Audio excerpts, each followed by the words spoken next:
আজকে তোমাদেরকে শেখাবো স্থানীয় মান এবং প্রকৃত মান। দেখো এখানে কি দেখতে পাচ্ছ, একটা সংখ্যা লিখলাম 5273।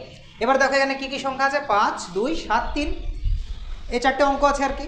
তাহলে আমি যদি তোমাদেরকে বলি যে 2, এই 2 এর প্রকৃত মান কত এবং স্থানীয় মান কত, দেখো আমি যদি লিখি যে 2 এর প্রকৃত মান কত হবে, প্রকৃত মান মানে কত, প্রকৃত যেটা সেটাই কিন্তু হবে, মানে 2।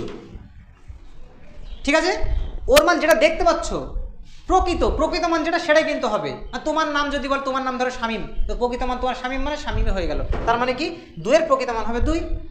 স্থানীয় মান কত, তাহলে 2 এর স্থানীয় মান কত লিখবো আমরা, বলো কত লিখবো। 2 এর পরে জয়টা অঙ্ক থাকে, 2 এর পরে কি বললাম, জয়টা অঙ্ক থাকে, সেগুলোকে তুমি 0 কল্পনা করো, তাহলে কি হবে, 2 এর স্থানীয় মান হবে 2, 0, 0, তাই তো।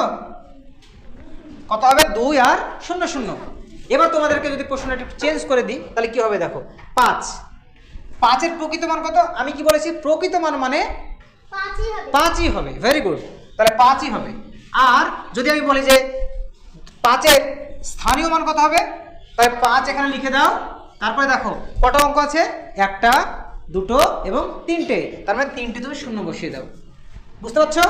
আচ্ছা, আবার তুমি দেখো যদি আমি এখানে 7 এর প্রকৃত আর স্থানীয় মান বলি, তাহলে 7 এর প্রকৃত মান হচ্ছে কত, 7।